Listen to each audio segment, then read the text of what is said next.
Olá, amigos e amigas da TV Suprem. Nós estamos reunidos para mais um programa do Papo Suprem. E hoje com um personagem ímpar, que vem honrar e abrilhantar os nossos estúdios, o embaixador, poeta Raul Toné. E esse nome ele tem como os seus antepassados o Visconde de Toné, que todos nós estudamos na escola, que teve uma participação importantíssima no reinado e estamos aqui então, agradecemos muito sua presença e nos sentimos muito honrados e seja muito bem-vindo. Muito obrigado, muito obrigado. Eu estou aqui muito contente, muito feliz de estar neste programa, neste papo, que já me disseram, traz ingredientes muito favoráveis e positivos à realidade da nossa condição humana. Então, eu acho que é um programa que cria novas sementes muito positivas para que as pessoas saibam encontrar mais fraternidade entre elas. É o nosso objetivo. É o objetivo, né? Então, fico muito feliz de estar aqui. Nesse primeiro bloco, eu gostaria de falar um pouco da sua história, porque o embaixador Raul, ele é filho de embaixador, né? A mãe dele era professora universitária, então ele foi criado numa casa de muita cultura, e eu queria que o senhor falasse um pouco dessa família, desse seu aprendizado, que é algo incomum. Sim. Olha, uma vez o meu pai, que foi, como o senhor disse, embaixador, ele disse para mim uma coisa: olha, você descende de um homem que foi um dos homens mais bem-aventurados da história humana, que foi o Visconde de Toné. Eu, às vezes, com todas as minhas imperfeições e pequenezes, eu me considero também um bem-aventurado nesse ângulo que o senhor mencionou, porque eu realmente eu vim de uma família que já tinha participado em várias fases da história do Brasil, sempre trazendo coisas muito positivas à história do Brasil, não somente do aspecto político, mas sobretudo no aspecto cultural, desenvolvimento da cultura, da educação no Brasil. E não só isso, como eu também, sendo filho de diplomata, eu nasci em Paris. Eu nasci na França, que para mim ainda é a terra dos grandes escritores, dos verdadeiros leitores, dos intelectuais. Quando a gente passa pela França, a gente vê no metrô, nos ônibus, todo mundo lendo. Há uma preocupação. Todo francês é um pequeno escritor, assim como todo francês é um maître de cuisine. Então, eu absorvi desde criança esse amor pela literatura. Aprendi a ler muito cedo. Eu acho que essa foi a maior dádiva da minha vida, porque o bem supremo que um homem pode ter é aprender a ler e aprender a descobrir mundos novos através da leitura. Como todo autor é aquele que quer descobrir algo além do mundo real, né? Ele quer, e há esse abismo intransponível entre o mundo real e aquilo que ele realmente objetiva. Essa descoberta esteve sempre presente na minha vida, sobretudo através do meu avô paterno, que era filho do Visconde de Toné, e que eu já o conheci com mais de 80 anos, ele sossegado em seu canto, aposentado, e eu me lembro que ele me botava aos seus pés e nós conversávamos muito, e ele me contava historinhas, como hoje em dia se conta histórias do Monteiro Lobato. Ele me contava histórias mais sobre Victor Hugo, que ele considerava o maior escritor de todos os tempos. Ele teve contato? Não, ele conheceu, ele leu toda a obra. Aliás, é impossível ler toda a obra de Victor Hugo. Há pouco tempo atrás eu vi uma conferência do Vargas Llosa, em que ele confessava que acima de Shakespeare, de Corneille, de Molière, dos grandes, Victor Hugo vinha em primeiro lugar, porque não somente a sua obra era incomensurável e intransponível e abarcava todos os ângulos da vivência e do patrimônio humano, como também era, como pessoa humana, um homem extraordinário, de grande virilidade, casou-se muitas vezes, teve muitos filhos, muitas mulheres, e, ao mesmo tempo, era uma figura de princípios morais bastante sólidos dentro de um mundo que era extremamente preconceituoso na época, né? Então, eu sempre nasci nessa admiração a dois personagens, a Victor Hugo e a Napoleão.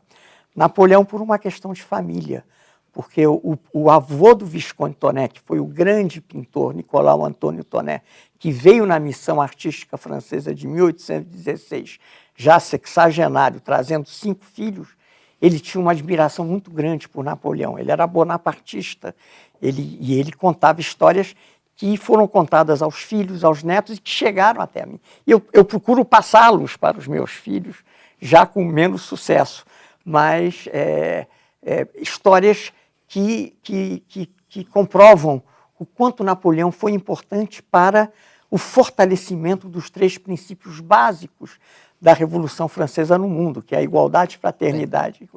Esses princípios, se Napoleão não tivesse existido e sustentado, embora mesmo mais tarde tenha se tornado também um imperador, mas ele, no mundo de imperadores na Europa, cercado por imperadores que não gostavam dele e que queriam acabar com a Revolução Francesa, Napoleão foi um herói que conseguiu manter os inimigos da Revolução afastados.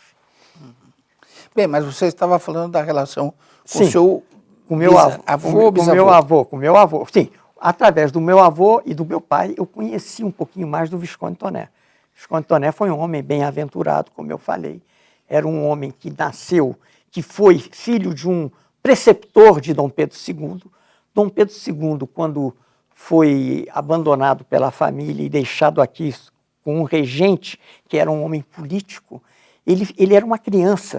Então, ele foi deixado aos cuidados do Félix Emílio Tonet, que era o pai do Visconde, filho do Nicolau Antônio, e que mais tarde viria a se tornar diretor da Academia de Belas Artes.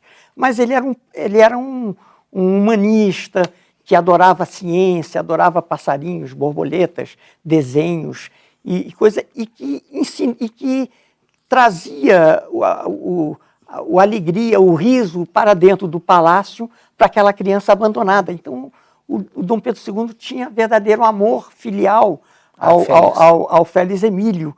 E, sendo o Visconde Tonet filho mais ou menos da mesma idade de Dom Pedro II, eles cresceram num ambiente de muita fraternidade. Tanto é que, quando o Dom Pedro II foi ejetado do poder pelo movimento militar do início do século, convidaram o Visconde Tonet, porque todos aqueles militares eram colegas de turma da Academia Militar do Visconde. O Visconde não aceitou e foi para a Europa com Dom Pedro II. Voltou mais tarde, manteve uma carreira jornalística muito intensa, manteve uma carreira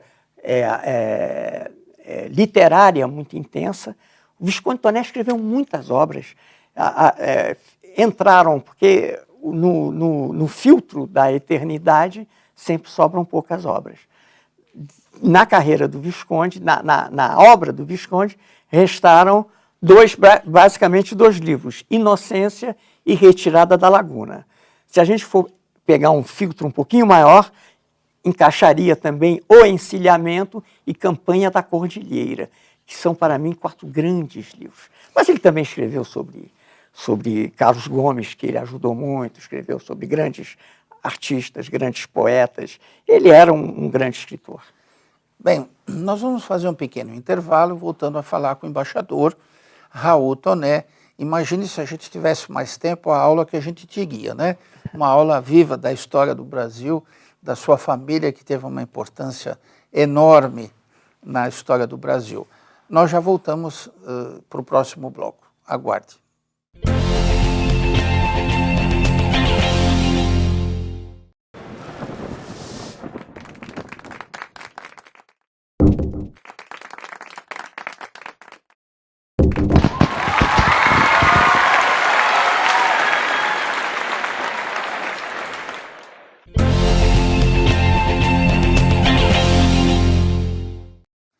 Bem, amigos, voltamos a falar com o embaixador Raul Toné, que no primeiro bloco deu uma pincelada na história da família dele e tem horas e horas para falar sobre os detalhes, que não vai ser possível.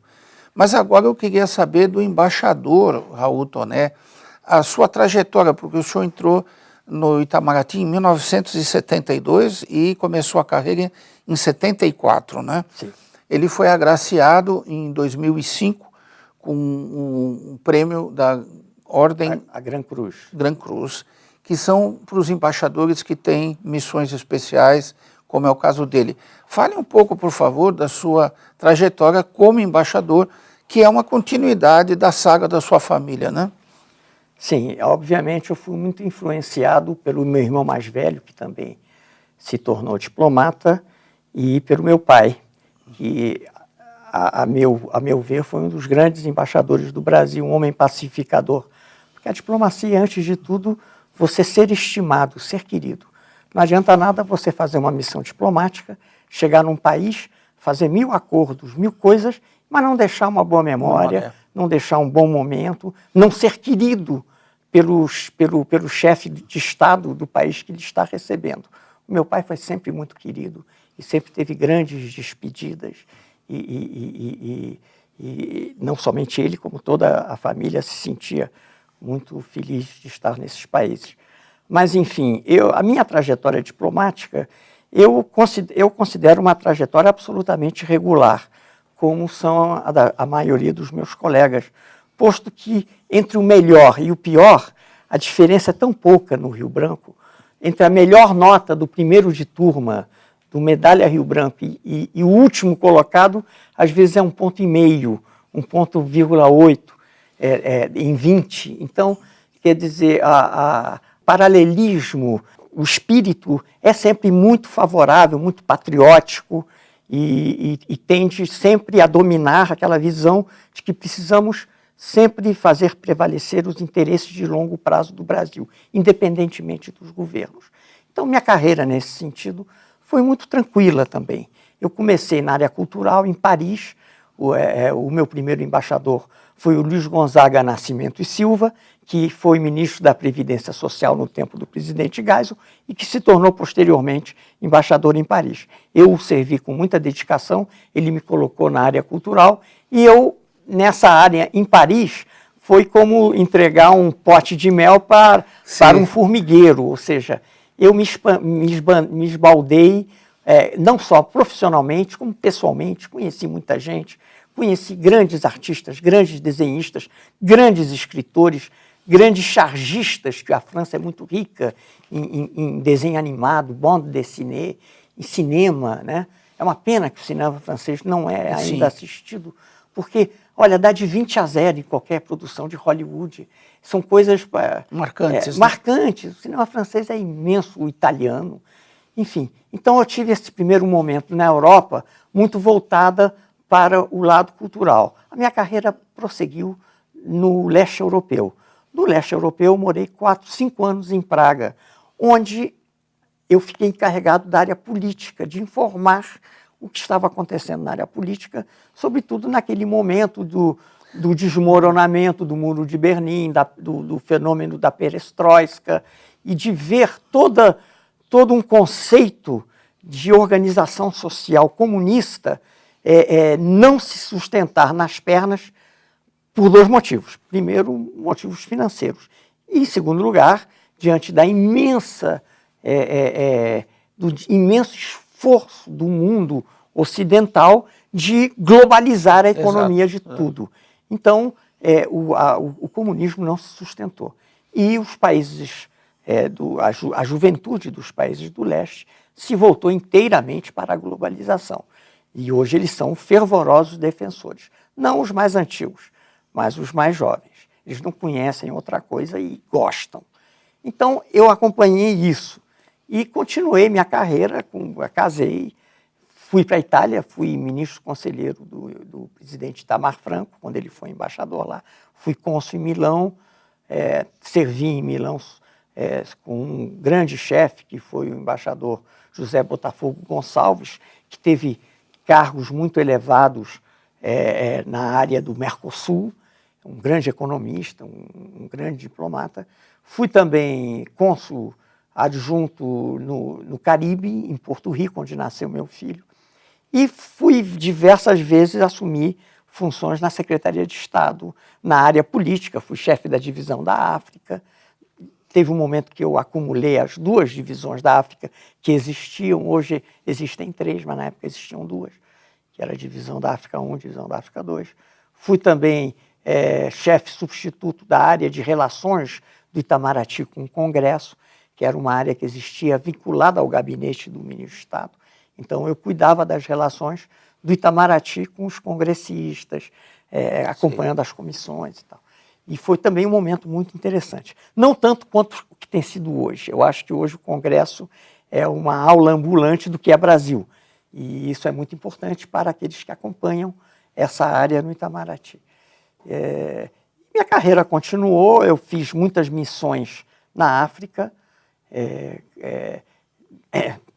sobretudo depois que o Brasil andou abrindo algumas embaixadas na África. Eu estive em vários postos na África, fazendo missões temporárias, e acabei de voltar de uma missão de 4, 5 meses em Kuala Lumpur, na Malásia, que é um país que me surpreendeu completamente, assim como me surpreendeu também a Coreia do Norte, onde eu passei 2 meses.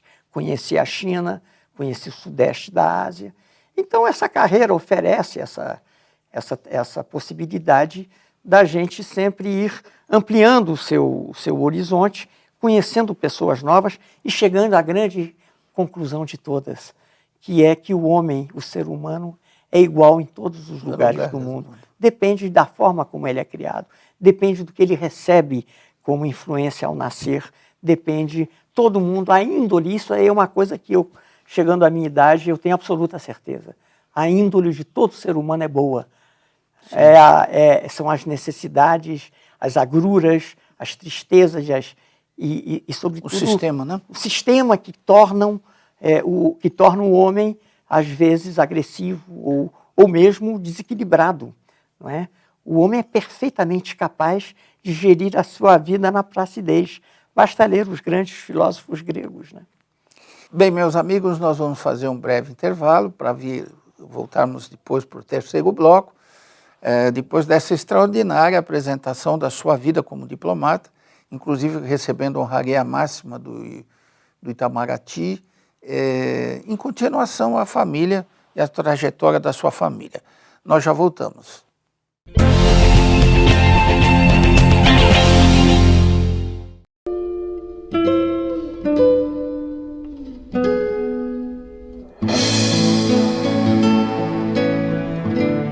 TV Suprem, para uma nova consciência, uma nova televisão.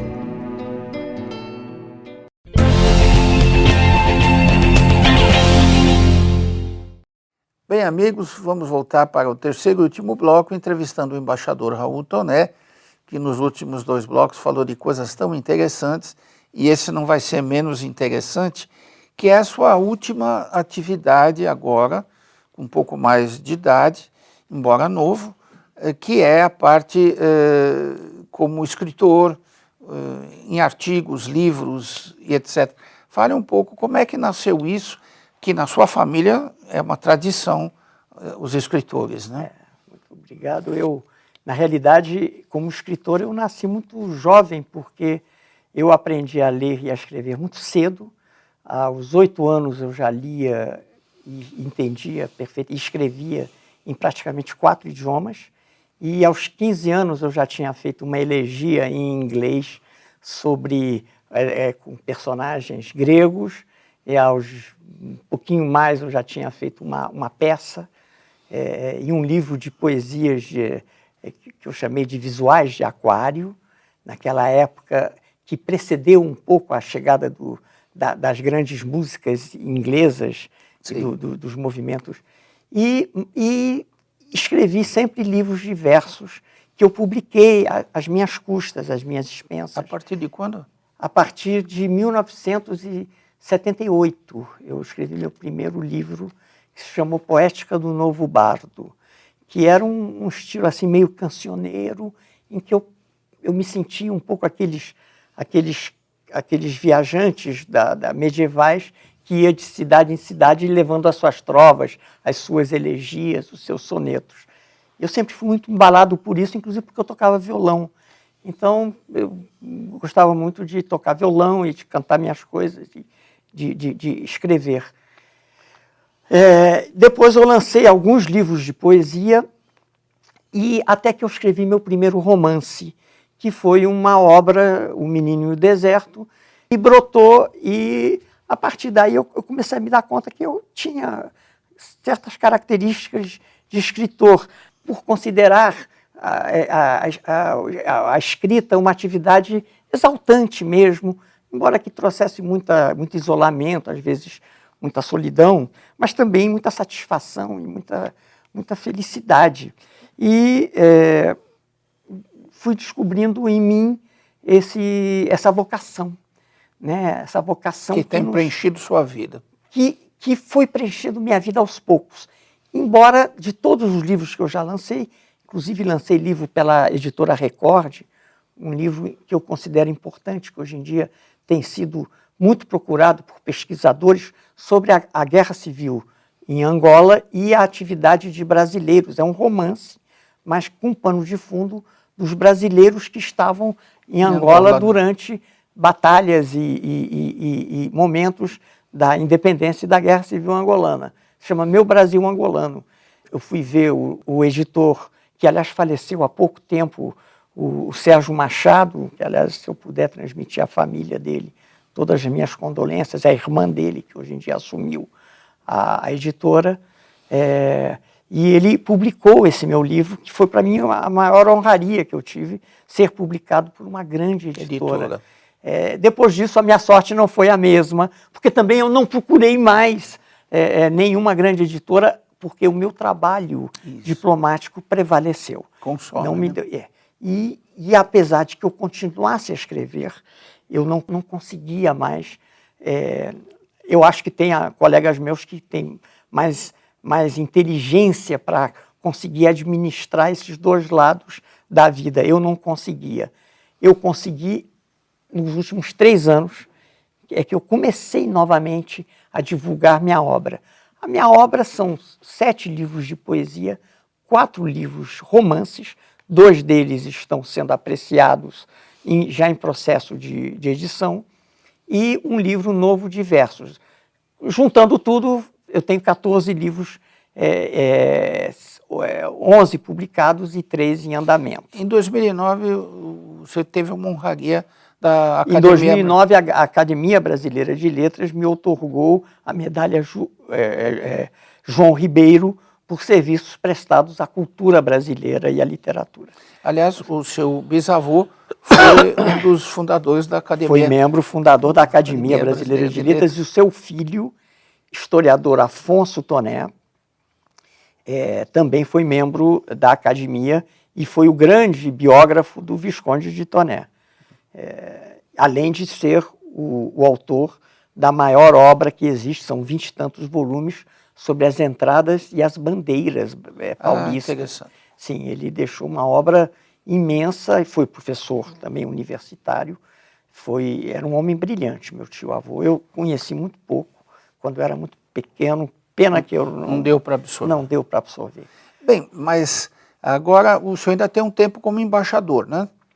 Trabalhando como embaixador ainda. Tenho. Ainda tenho. Parece que tem uma missão agora. Estou indo, eu fui designado há pouco tempo pelo presidente Michel Temer para ser o novo embaixador junto à República do Congo e à República Centro-Africana. 2 missões que eu considero verdadeiras aventuras humanas, sobretudo para um homem da minha idade e com o meu preparo físico. Não sou mais uma criança. E lá, todos sabem, é uma região do mundo, é a Bacia do Congo, é uma região não tão salubre e que tem uma atividade política e mesmo militar intensa. Quer dizer, eu terei que tomar cuidado e acho que isso me dará a possibilidade também, nas horas vagas, procurar encaminhar um pouquinho mais esse meu ângulo, o que eu acho que eu tenho feito ultimamente, é desenvolvido um pouco mais o meu lado o meu sentido crítico da vida e das coisas, procurando sempre trazer uma mensagem bastante positiva, assim eu acho, como a sua cadeia de televisão, que procura sempre passar uma mensagem positiva das coisas.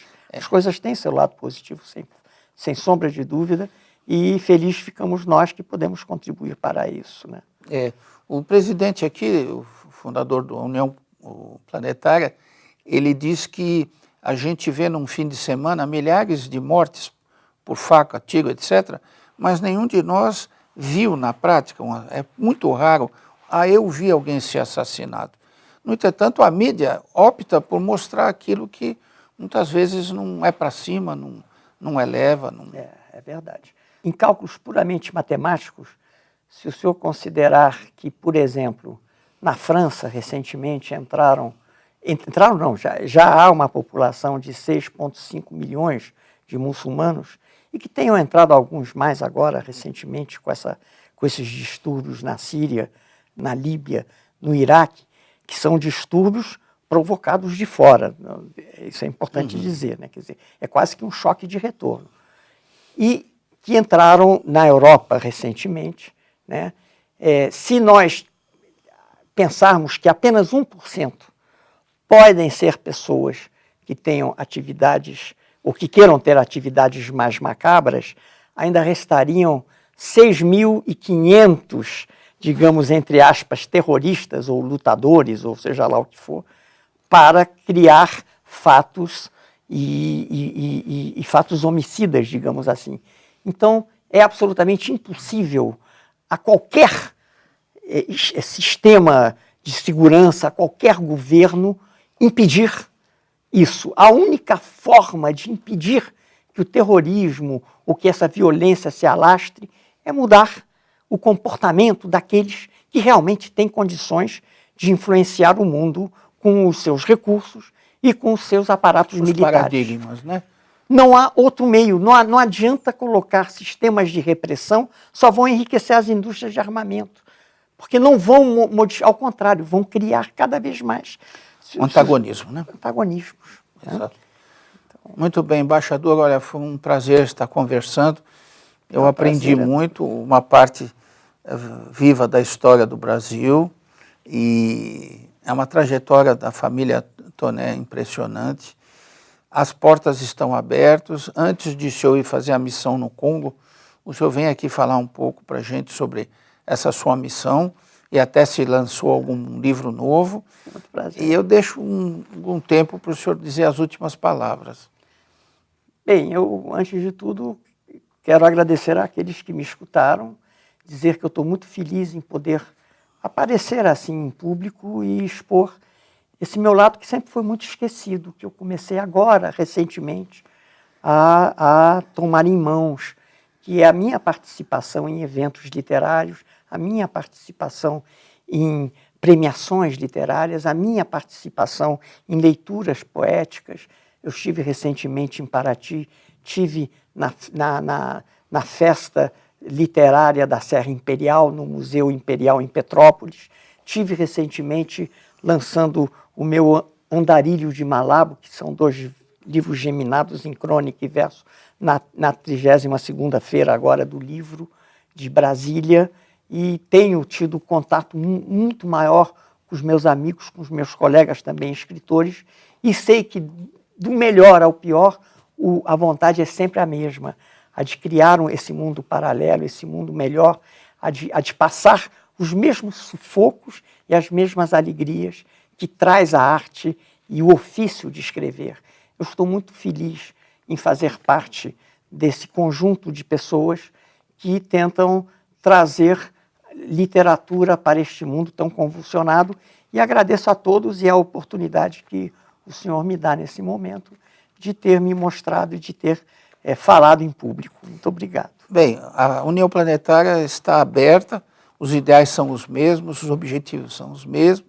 Nós agradecemos muito a audiência e até o nosso próximo programa. Obrigado.